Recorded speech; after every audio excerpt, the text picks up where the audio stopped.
Astaghfirullah. Allah Subhanahu wa taala berfirman di sini, A'udzu billahi minasyaitonir rajim. Bismillahirrahmanirrahim. Idza zulzilatil ardu zilzalaha. Apabila digoncangkan bumi ini dengan sekuat goncangannya. Wa akhrajatil ardu athqalaha, dan mengeluarkan bumi ini seluruh beban-beban beratnya. Wa qala al-insanu ma laha, berkatalah manusia, apa yang terjadi dengan bumi ini? Yauma idin tuhadditsu akhbaraha, pada hari itu bumi akan menceritakan beritanya. Bi anna rabbaka auhalaha, karena sungguh Tuhanmu telah mewahyukan kepada bumi tersebut. Yauma idin yasdurun nasu ashtatan liyurau a'malahum, pada hari itu keluar dari kubur manusia dengan berkelompok-kelompok untuk memperhatikan kepada mereka amalan-amalan mereka yang sudah mereka kerjakan. Faman ya'mal mithqala dzarratin khairan yara, maka barang siapa yang beramal seberat dzarah dari kebaikan, niscaya Allah akan melihatnya. Wa man ya'mal mithqala dzarratin syarran yara, dan barang siapa yang mengamalkan seberat dzarah dari kejahatan, niscaya Allah pun akan melihatnya. Ma'asyiral muslimin yang dimuliakan Allah Subhanahu wa taala, surah Al-Zalzalah ini menjelaskan kepada kita akan sebuah peristiwa besar di akhir zaman, di mana Allah Subhanahu wa taala berfirman, idza zulzilatil ardu zilzalaha, apabila digoncangkan bumi ini dengan sekuat goncangan. Ma'asyiral muslimin, para pemirsa Kiswah dan juga Humairah Channel, alhamdulillah, segala puja dan puji bagi Allah. Sekarang kita masih bisa berjalan dengan seimbang di permukaan bumi ini,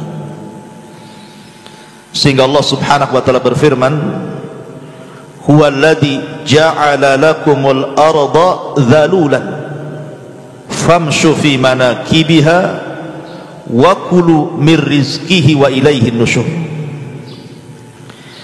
Dialah Allah Subhanahu wa taala yang telah menjadikan bumi ini untukmu yang mudah dijelajahi. Kita bisa berjalan menggunakan kedua kaki kita, kita bisa menggunakan sepeda, kita bisa menggunakan motor dan mobil, sama sekali tidak oleng ke kanan ke kiri apalagi sampai jatuh, karena Allah masih tundukkan bumi ini kepada kita manusia. Makanya Allah Subhanahu wa taala mengatakan, maka silahkan jelajahilah dari segala penjurunya dan makanlah dari sebagian rizkinya. Tapi bumi yang sekarang kita pijak ini, yang Allah masih tundukkan kepada kita sehingga kita masih bisa berjalan ke barat, ke timur, ke utara dan ke selatan tanpa harus oleng ke sana kemari, ini sebuah nikmat. Tetapi pada akhirnya, wa humilatil ardu wal jibalu fadukkata dakkatan wahida, nanti suatu saat bumi dan gunung-gunung ini akan Allah gempakan sekali gempa. Dan Allah katakan, idza zulzilatil ardu zilzalaha, apabila digoncangkan bumi ini dengan sekali goncangan, maka alam semesta atau bumi ini akan mengalami kehancuran. Kita sering mendengar, bahkan mungkin Anda yang pernah merasakan adanya gempa, tentu akan ada kekhawatiran Seperti saya punya kawan di Lombok bercerita bahwa gempa masih terjadi, dan itu membuat was-was hati mereka karena mereka menyaksikan gempa yang sangat besar yang melulantakkan bukan hanya satu desa, kecamatan, bahkan satu kabupaten. Ataupun kita melihat di berita seperti dulu pernah di Jogja terjadi gempa, kemudian sebelum terjadi tsunami terjadi gempa di Aceh, dan begitu seterusnya. Gempa-gempa ini satu di antara tanda dari tanda-tanda kiamat. Makanya Nabi SAW bersabda, la taqumus sa'ah hatta yuqbadul ilmu wa taqsuruz zalazil.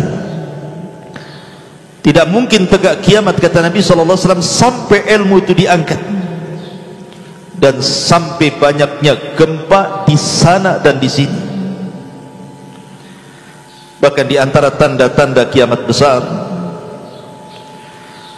sebagaimana hadis Nabi SAW dari Hudzaifah ibn al-Usaid al-Ghifari radhiyallahu anhu,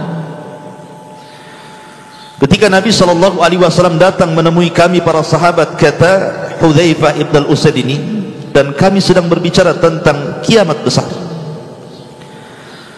Maka Nabi SAW mengatakan, apa yang anda bicarakan wahai sahabat-sahabatku? Maka sahabat Rasul mengatakan, kami sedang bicara tentang kiamat. Maka Nabi SAW mengatakan, lan taquma hatta tarau qablaha asyra ayatin. Ingat bahwa kiamat tidak mungkin terjadi kecuali anda melihat 10 tanda yang akan terjadi berurutan.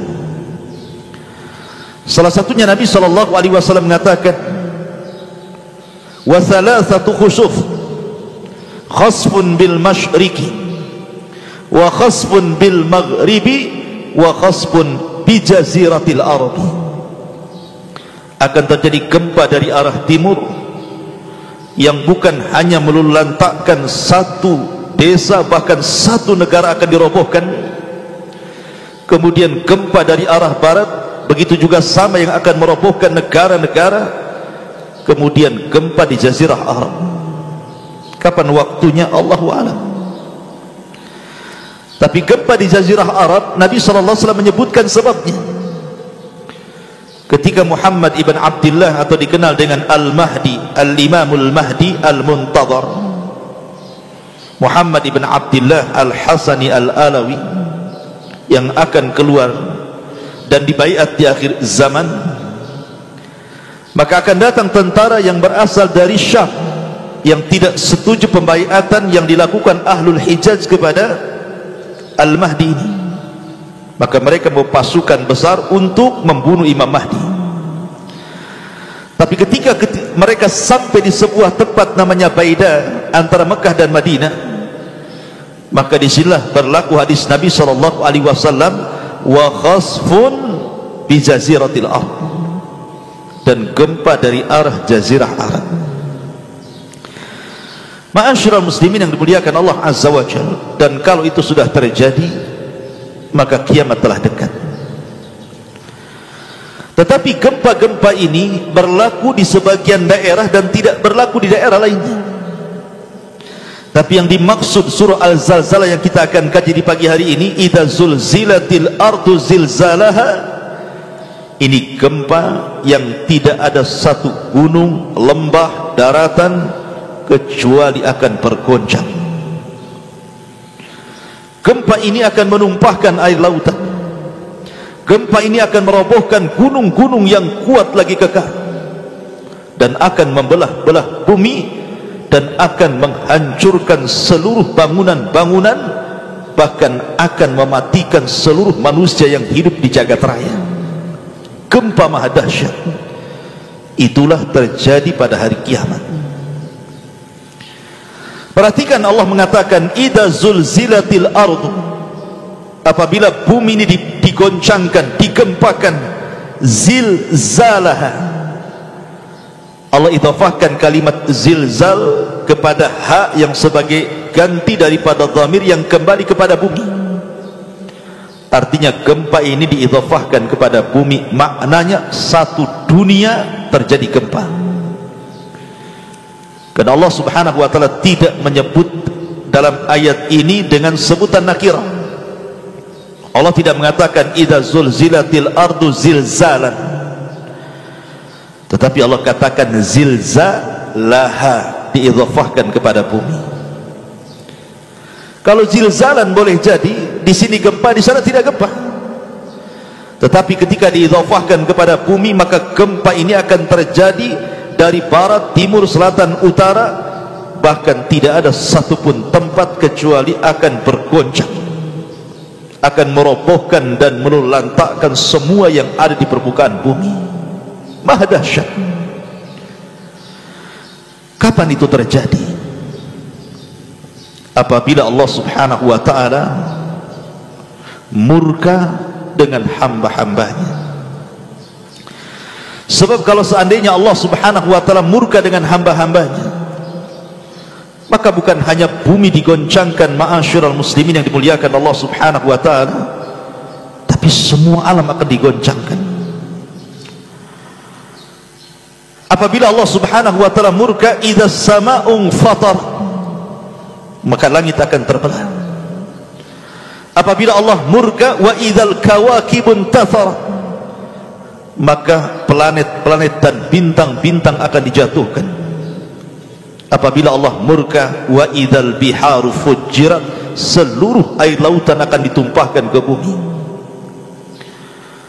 Apabila Allah subhanahu wa ta'ala murka, idza syamsu kuwirat, matahari akan digulung. Kemudian wa idzan nujumun kadar, dan bintang-bintang akan dijatuh-jatuhkan. Wa idzal jibalu suyirat, dan gunung akan dihancur-hancurkan. Bahkan apabila Allah murka, Jahannam pun akan didatangkan dan dipersaksikan kepada manusia di padang mahsyar. Itulah kemurkaan Allah subhanahu wa ta'ala. Apabila Allah murka, idza zulzilatil ardu zilzalaha, Allah akan goncangkan bumi ini dengan goncangan yang maha dahsyat. Ma'asyiral muslimin yang dimuliakan Allah subhanahu wa ta'ala, peristiwa ini pasti terjadi. Sebenarnya gempa-gempa kecil yang terjadi di bumi ini, itu saja sudah bisa menelan jiwa-jiwa, bukan hanya satu dua manusia, ratusan bahkan ribuan jiwa terkadang melayang karena gempa ini. Tetapi Allah subhanahu wa ta'ala berfirman, iqtaraba linnasi hisabuhum wa hum fi ghaflatin mu'ridun, wa hum fi ghaflatin mu'ridun. Tetap saja manusia itu lalai, tidak mengambil ibrah pelajaran dari gempa yang terjadi di alam semesta ini. Harusnya ketika seseorang merasakan gempa atau mendengar di sana ada gempa yang menghancurkan bangunan-bangunan, yang mewafatkan jiwa-jiwa manusia, menjadi sebuah pelajaran bagi kita. Jangan kita katakan itu kan gempa di sana, di sini tidak terjadi gempa. Ingat, Allah subhanahu wa ta'ala berfirman, a'amintum man fis sama an yakhsifa bikumul arda fa idza hiya tamur. Apakah kalian merasa aman dengan zat yang ada di langit untuk Allah timpakan gempa di bumi, maka tiba-tiba bumi ini hancur? Jangan pernah merasa aman dari adab Allah subhanahu wa ta'ala. Ma'asyiral muslimin yang dimuliakan Allah subhanahu wa ta'ala, artinya kita masih diberikan kesempatan bertobat. Sebab kalau Allah subhanahu wa ta'ala katakan idza zulzilatil ardu zilzalaha, apabila bumi Allah hancurkan seluruhnya, la yanfa'u nafsan imanuha lam takun amanat min qablu au kasabat fi imaniha khairan. Tidak akan manfaat lagi iman kalian, iman kita, apabila sebelumnya belum beriman atau telah beriman dan tidak beramal saleh. Ma'asyiral muslimin yang dimuliakan Allah azza wa jalla, maka takutlah, karena peristiwa ini pasti akan terjadi, akan berlaku dan akan terjadi kehancuran alam semesta dengan adanya gempa yang maha dahsyat ini. Akan tapi para ulama mengatakan bahwa yang akan merasakan gempa dalam surah Al-Zalzalah ini hanya orang-orang kafir, orang-orang yang tidak beriman kepada Allah, orang-orang jahat. Yang Nabi SAW katakan, la taqumus sa'atu illa ala syiraril khalqi. Tidak mungkin tegak hari kiamat kecuali akan ditimpakan kepada manusia yang paling buruk yang ada di permukaan bumi. Karena sebelum terjadi gempa ini, Allah akan kirimkan angin yang sangat sejuk sekali, menerpa ketiak-ketiak setiap orang-orang yang beriman, yang memiliki iman walaupun sebiji zarah. Kemudian Allah wafatkan, sehingga di permukaan bumi ketika terjadi kerusakan yang maha dahsyat, orang sudah meninggalkan salat, orang sudah tidak peduli dengan zakat dan sedekah, orang sudah menjadi para pengkhianat, orang sudah meninggalkan mushaf, orang sudah melakukan keharaman, minum khamar, berzina, berjudi, menghalalkan riba, menghalalkan sumpah palsu, bersaksi dengan saksi dusta, dan begitu seterusnya, pembunuhan di mana-mana. Dan tidak ada manusia yang hidup di permukaan bumi kecuali syiraril khalqi, manusia yang paling buruk. Di sini Allah katakan, idza zulzilatil ardu zilzalaha. Apabila digoncangkan bumi ini dengan sekuat goncangannya, maka tidak ada satupun bukit, lembah, gunung, daratan, lautan kecuali akan mengalami goncangan itu, apalagi manusia. Ma'asyiral muslimin yang dimuliakan Allah Azza wa Jalla, kapan goncangan ini terjadi? Terjadi khilaf para ulama. Ada yang mengatakan bahwa terjadinya ketika tiupan sangkakala yang pertama. Dan ingat, Israfil hari ini sudah meletakkan moncong daripada sangkakala di mulutnya, dan itu berdasarkan nas hadis Nabi SAW. Suatu ketika Rasul SAW tidak enak makan, tidak enak tidur, tidak enak minum, tidak enak beristirahat, sehingga wajahnya murung. Sahabat bertanya, ada apa gerangan dengan anda wahai Rasul? Maka Nabi SAW bersabda, bagaimana aku akan merasakan nikmat? Wa sahibul qarni qad iltaqamal qarna. Sementara pemilik tiupan sangkakala sudah meletakkan ujung moncong sangkakala di mulutnya, siap ditiupkan. Dan kalau itu terjadi, al-qari'atu mal qari'ah wa ma adraka mal qari'ah yauma yakunun nas kal farashil mabthus. Ketika suara qari'ah keluar dari moncong sangkakala Israfil, maka engkau melihat manusia berhamburan seperti laron yang berterbangan. Akibat idza zulzilatil ardu zilzalaha, apabila digoncangkan bumi dengan sekuat goncangannya. Allah Subhanahu wa taala berfirman, wa nufikha fis sur fasa'iqa man fis samawati wa man fil ardi illa man sya'allah thumma nufikha fihi ukhra fa idahum qiyamun yanzurun. Apabila ditiupkan sangkakala, maka akan pingsan semua makhluk yang ada di langit dan semua makhluk yang ada di bumi, kecuali makhluk yang Allah kehendaki tidak mengalami kehancuran. Kemudian akan ditiup yang kedua kalinya, maka tiba-tiba manusia akan keluar dari kubur-kubur mereka. Ada yang mengatakan bahwa kejadian idza zulzilatil ardu zilzalaha adalah ketika tiupan yang pertama. Ada juga yang mengatakan tiupan yang kedua, karena ayat selanjutnya wa akhrajatil ardu athqalaha, dan bumi akan mengeluarkan beban beratnya.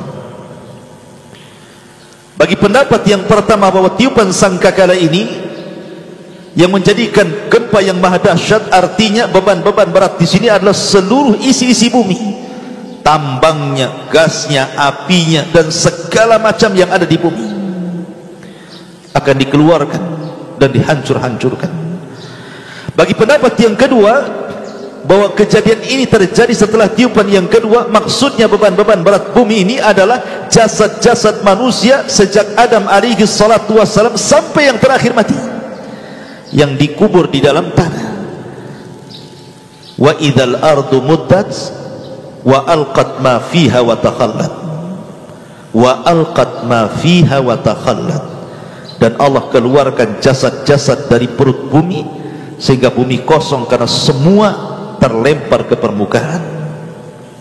Wa idzan nufusu zuwijat, kemudian Allah lesatkan ruh-ruh orang yang beriman dari Illiyin dan ruh orang-orang kafir dari Sijin menyatu kembali dengan badannya. Yuhsarun nas yaumal qiyamah khufatan uratan ghurlan buhman, maka ketika itu manusia akan dibangkitkan dalam kondisi telanjang, tidak pakai alas kaki, kembali tidak dikhitan dan tidak membawa apapun di badan. La haula wala quwata illa billah. Ma'asyiral muslimin yang dimuliakan Allah azza wa jalla, bagaimana kondisi manusia ketika terjadi kiamat besar, kemudian sangkakala ditiupkan, kemudian alam semesta dihancur-hancurkan? Apa yang terjadi dengan manusia? Wa qala al-insanu malaha, manusia akan berkata, ada apa dengan bumi ini? Manusia akan ketakutan, malaha, ada apa ini? Jangankan lagi kiamat besar, kiamat kecil, gempa yang terjadi di beberapa daerah di negeri kita saja, orang sudah ketakutan luar biasa itu. Yang ada di rumah keluar dari rumahnya, yang ada di gedung panik keluar dari gedungnya. Apalagi kalau sudah nampak ada yang roboh, makin takut lagi. Terkadang saking takutnya orang sudah tidak berpikir jernih, harusnya dia keluar sembunyi pula mungkin di kolong-kolong, di bawah-bawah divan, padahal justru itu yang menjadikan kemudian orang mati karena tertimpa bangunan, karena panik. Kalau sudah seperti itu, apa yang dibanggakan dari harta Anda? Semua orang keluar dari rumahnya menyaksikan rumahnya roboh, menyaksikan mobilnya tertimpa bangunan, menyaksikan uangnya hancur berantakan dalam rumahnya dan tidak bisa digali lagi. Apalah arti sebuah kekayaan kalau sudah terjadi ini semua? Ma'asyiral muslimin yang dimuliakan Allah subhanahu wa ta'ala. Wa qala al-insanu malaha. Kalau ini terjadi pada tiupan sangkakala yang kedua, maka Allah gambarkan dalam surah Yasin, ya wailana man ba'athana min marqadina. Ketika orang kafir dibangkitkan, tiba-tiba mereka mengatakan, celaka, duhai celaka aku, celaka kami. Siapa yang membangkitkan kami dari tidur-tidur kami yang nyenyak ini? Kemudian mereka ibarat laron yang berhamburan, lari ke barat, ke timur, ke selatan, ke utara, tidak ada aturan. Karena nanti di padang mahsyar tidak ada ma'lam, tidak ada alamat, tidak ada rumah, tidak ada gunung, tidak ada bukit, tidak ada lembah, semua rata. Tanah berbentuk bayda, putih, nakiyah, seolah-olah tidak pernah ada orang bermaksiat di atasnya. Tapi bagi orang-orang yang beriman, maka mereka hanya mengatakan, hadza ma wa'ada ar-rahman wa sadaqal mursalun. Inilah janji Ar-Rahman dan telah benarlah ucapan para rasul. Ma'asyiral muslimin yang dimuliakan Allah subhanahu wa ta'ala, yauma idzin tuhadditsu akhbaraha. Pada hari itu bumi menceritakan beritanya. Pada hari itu sudah sampai waktu di mana usia bumi sudah selesai, harus dihancurkan. Yauma tubaddalul ardu ghairal ardi. Pada hari bumi yang lama akan diganti dengan bumi yang baru. Dan ketika itu bumi yang lama, yang sekarang kita pijak, akan menjadi saksi di hadapan Allah Azza wa Jalla akan manusia yang menginjaknya, dan akan menghabarkan beritanya. Si fulan di tempat ini telah berbuat kebaikan, bumi akan menjadi saksi. Dan si fulan telah melakukan kejahatan, maksiat dan kemungkaran di tempat ini, di tempat yang saya dipijak oleh mereka. Karena nanti pada hari kiamat kondisinya akan berbeda dengan kondisi dunia. Kalau anda melakukan kesalahan di dunia, anda bisa bergila, anda bisa berdusta, anda bisa menyewa lawyer hebat, pengacara top yang pandai bicara sehingga yang salah dibenarkan, yang benar disalahkan, yang tidak punya hak akhirnya punya hak, yang tidak punya hak akhirnya lepas haknya, yang harusnya tidak dibunuh jadi dibunuh, yang harusnya tidak dipenjara jadi dipenjara, yang harusnya tidak dihukum jadi dihukum. Di dunia anda bisa berkilah seperti itu, tapi di hadapan Allah, yauma idzin tuhaddisu akhbaraha, pada hari itu bumi akan menjadi saksi menghabarkan semua berita yang terjadi di atasnya. Karena nanti pada hari kiamat, malam akan menjadi saksi, siang akan menjadi saksi, bumi akan menjadi saksi, lautan akan menjadi saksi, para malaikat akan menjadi saksi, para nabi dan rasul akan menjadi saksi, termasuk badan kita akan menjadi saksi di hadapan Allah Subhanahu wa taala, dan termasuk kulit-kulit kita. Ketika kulit bersaksi, lima syahidtum alaina, hei kulit, kenapa kau bersaksi untuk badanmu sendiri? Maka kulit akan mengatakan, antakan Allah, Allah yang membuat aku bicara. Yauma nakhtimu ala afwahihim wa tukallimuna aydihim wa tashhadu arjuluhum. Pada hari manusia dikunci lisannya, tidak bisa bicara, tidak mungkin berdusta, karena tangan yang akan bicara, kaki pula yang akan jadi saksi. Lalu apa yang anda harus katakan di hadapan Allah? Ketika anda bermaksiat di malam hari, malam bersaksi atas kemaksiatan anda. Ketika anda bermaksiat di siang hari, siang menjadi saksi atas kemaksiatan anda. Ketika anda bermaksiat di bumi tertentu dan manusia tidak tahu, bumi pun akan menghabarkan beritanya. Ketika anda bermaksiat, badan anda akan bersaksi bahwa anda telah bermaksiat sampai ke kulit-kulit anda. Bahkan para malaikat, ma yalfidu min qaulin illa ladaihi raqibun atid, juga akan bersaksi, termasuk para nabi dan rasul. Wa kaifa idza ji'na min kulli ummatin bi syahid wa ji'na bika ala haula'i syahida. Bagaimana kalau seandainya kami datangkan setiap umat itu saksi, dan engkau ya Muhammad juga saksi bagi mereka. Ma'asyiral muslimin yang dimuliakan Allah Azza wa Jalla, bagi Allah tidak ada yang tersembunyi. Kemudian Allah mengatakan, bi anna rabbaka awhalaha, karena sungguh Allah Tuhan telah mewahyukan terhadap bumi, telah memerintahkan kepada bumi. Ingat, Allah berfirman, summa stawa ila sama wa hiya dukhanun faqala laha walil ardi i'tina tau'an aw karhan qalata ataina ta'in. Kemudian dia, Allah Subhanahu wa ta'ala, menuju kepada ciptaan langit dan bumi.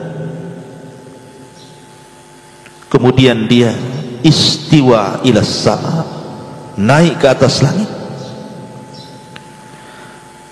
Wahya dukhanun, dan itu merupakan asap. Lalu dia berkata kepadanya, maksudnya kepada langit dan kepada bumi. Apa kata Allah?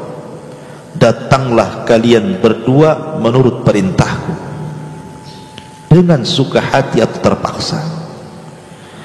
Jadi Allah Subhanahu wa ta'ala merintahkan langit dan bumi, kau harus datang kepadaku, kau mau suka mau tidak, kau harus ikut perintahku.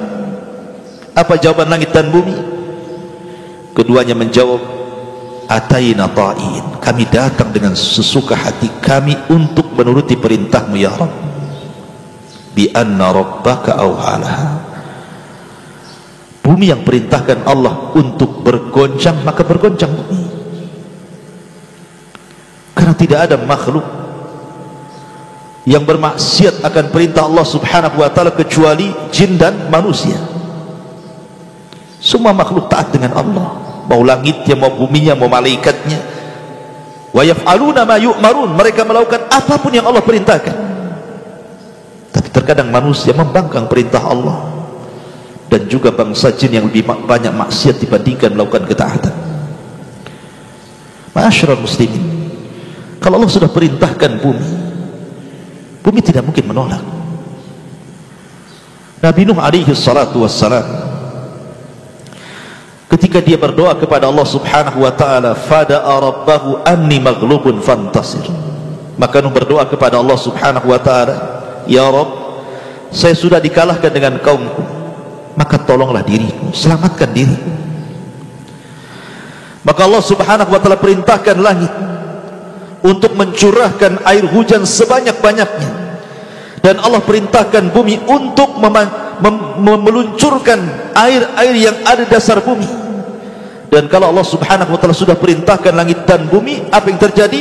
Fafatahna abwabas sama bima'in munhamir wa fajjarnal arda uyunan faltaqal ma ala amrin qad qudir. Maka kami buka pintu-pintu langit, kami hujani bumi dengan sederas-derasnya, kami buka pintu-pintu bumi, kami curahkan seluruh air yang ada di dasarnya, berjumpalah air langit dan bumi, maka menjadi tufan, banjir bandang yang sangat besar yang menenggelamkan gunung tertinggi sekalipun. Lihat, kalau Allah sudah perintahkan, apa yang terjadi? Terjadi seperti penenggelamnya kaum Nuh alaihi salatu wassalam. Tidak ada tersisa satu jiwa pun dari jiwa-jiwa orang kafir kecuali mereka dibinasakan. La tadar alal ardi minal kafirina dayyara, kata ya Rabb, jangan kau sisakan satu orang kafir pun yang hidup di permukaan bumi. Nabi Musa alaihi salatu wassalam suatu ketika difitnah oleh Qarun, padahal Qarun itu anak paman Nabi Musa. Karena melihat Musa ini banyak pengikutnya dan dia sedikit pengikutnya, padahal dia orang kaya dan bisa membayar manusia untuk cinta kepadanya. Tapi yang melembutkan hati bukan Qarun, bukan harta. Wa allafa baina qulubihim law anfaqta ma fil ardi jami'an ma allafta baina qulubihim. Kalaupun kau infakkan hartamu semuanya untuk melembutkan hati manusia agar cenderung kepadamu, tidak mungkin terjadi. Allah yang melembutkan hati manusia.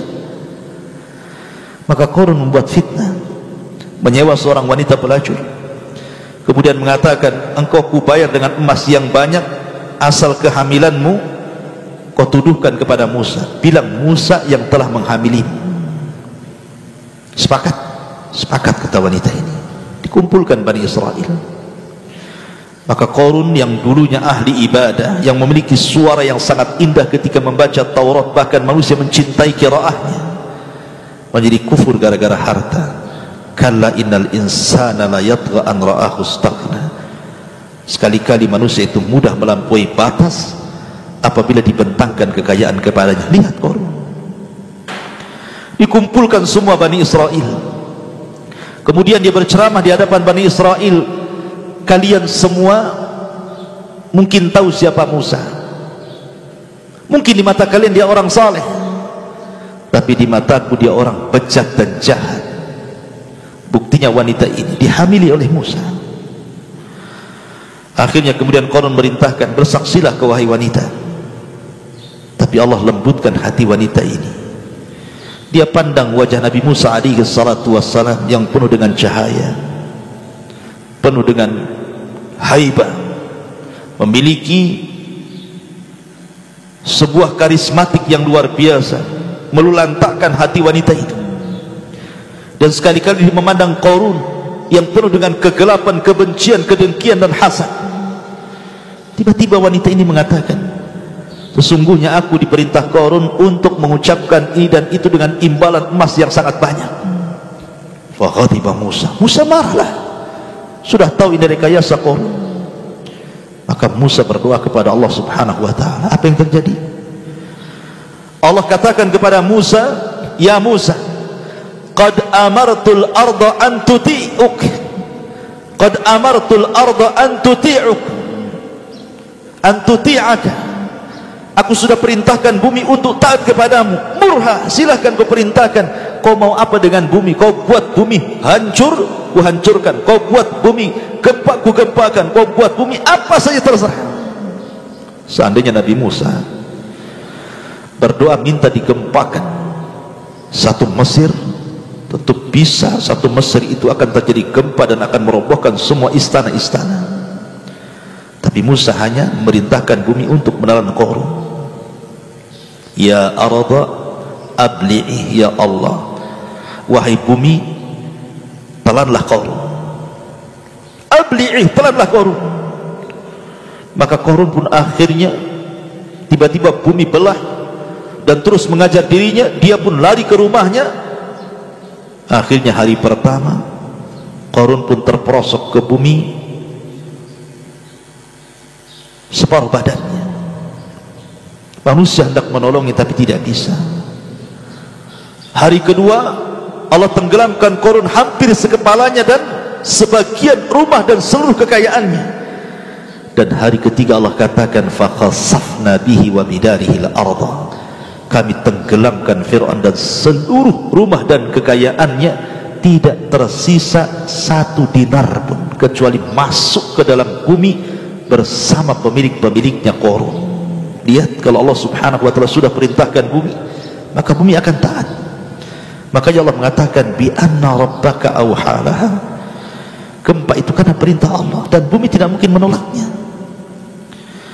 Yauma idzi yasdurun nas ashtatan liyurau a'malah, pada hari itu keluarlah dari kuburan manusia-manusia dengan berkelompok-kelompok untuk diperhatikan kepada mereka amalan-amalan mereka di bumi.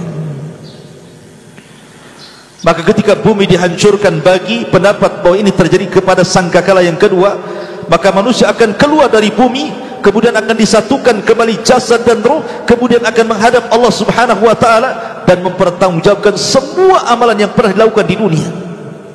Ingat bahwa di dunia amalan kita ini disembunyikan dan kita tidak tahu amalan yang mana yang diterima Allah azza wa jalla. Apakah anda tahu?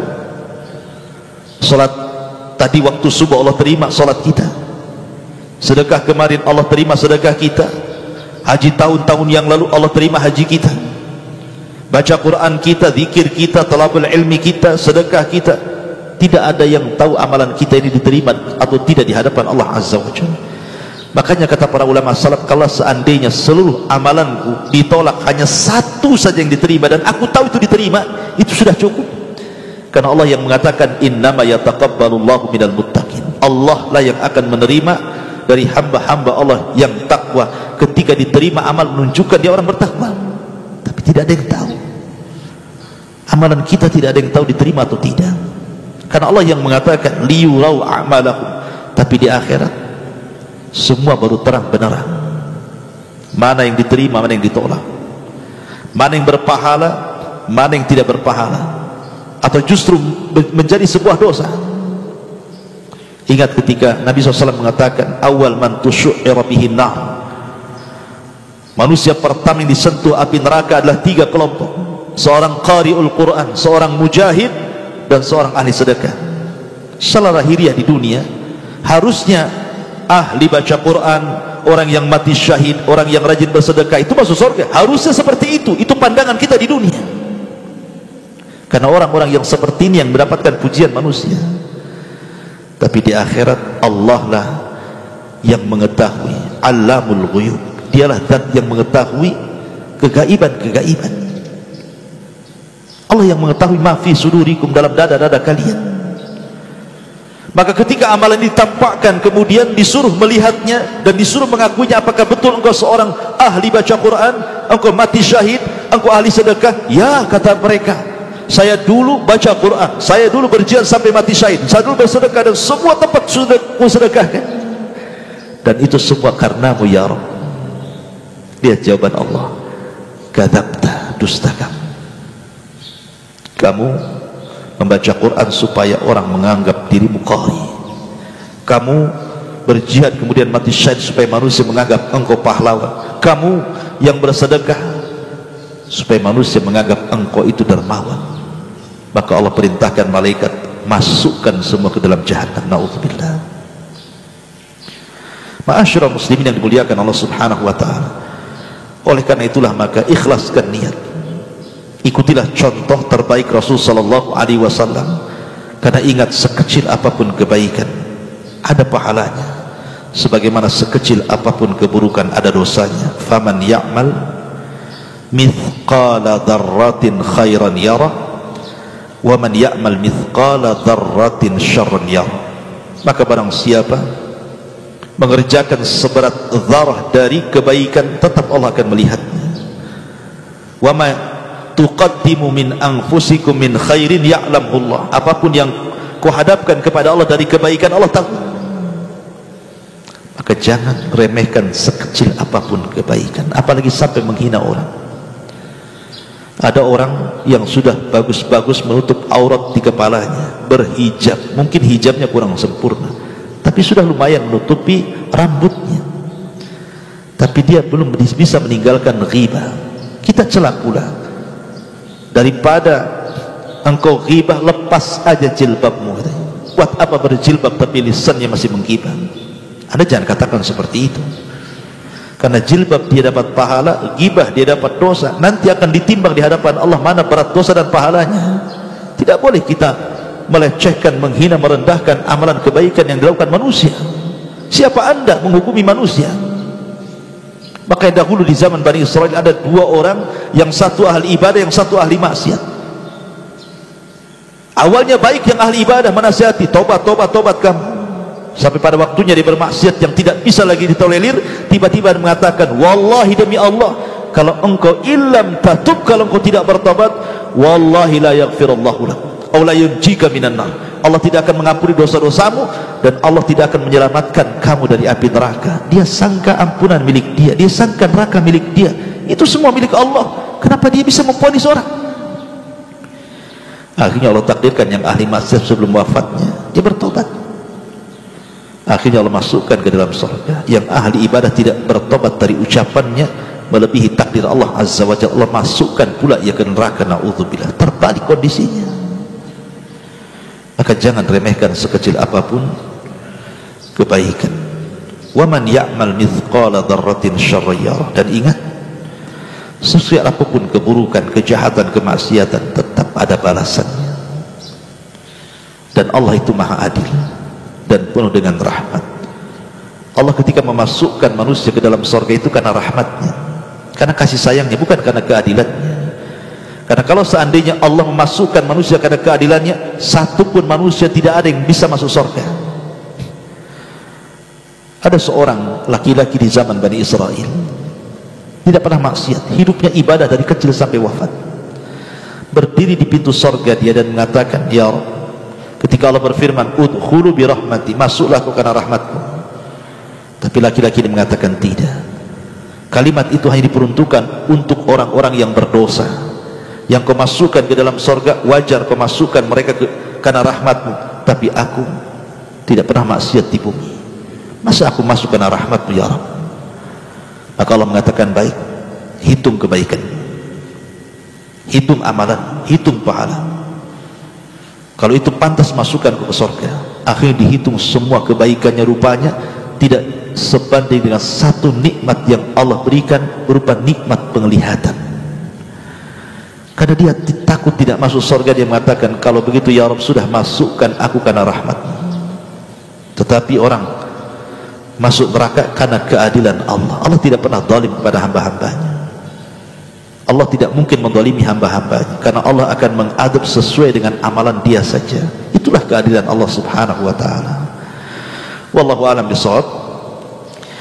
Para pemirsa Kiswah TV dan juga Humairah Channel, ya tadi karena juga ini ditayangkan di Kiswah TV dan saya memberikan kesempatan kepada Anda untuk tanya jawab. Di sini sudah ada pertanyaan dari Edi di Bekasi. Bismillah, melanjutkan pertanyaan kemarin yang belum sempat dibacakan. Assalamualaikum Ustaz, apakah perbedaan manhaj ulama-ulama yang berada di Mekah dan Madinah dengan yang ada di Mesir? Dan bagaimanakah ukuran memilih ulama yang sesuai dengan manhaj salaf bagi orang awam seperti saya, karena di antara mereka sama-sama membawakan dalil Al-Quran dan Sunnah? Mohon pencerahannya. Tidak ada perbedaan manhaj ulama-ulama di Mekah dan juga di Mesir, atau ulama-ulama di mana, selama mereka mengacu kepada Al-Quran, Sunnah, dan mengikuti cara-cara salaf para sahabat Nabi SAW memahaminya. Dimanapun ulama itu sama, kalau pegangannya tiga perkara ini: pertama Al-Quran, yang kedua Sunnah, dan keduanya sudah difahami oleh salafun al-ummah, para sahabat Nabi SAW. Kita tidak bisa mengkotak-kotakan ulama ini begini manhajnya, ulama itu begitu manhajnya. Barometer kita harus kembali kepada kaidah.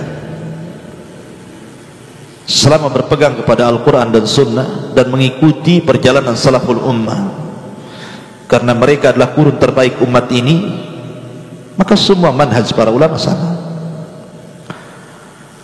Karena keluarnya atau tersesatnya manusia dari manhaj ini karena berpegang bukan kepada Al-Quran, Sunnah, dan pemahaman salaful ummah. Terkadang kata para ulama, ketika orang berdalil, menjadikan orang sesat itu pertama karena dalilnya palsu, yang kedua karena pemahamannya yang jelek terhadap dalil itu. Sebab kalau dalilnya sahih, tidak mungkin bertentangan dengan pemahaman yang benar.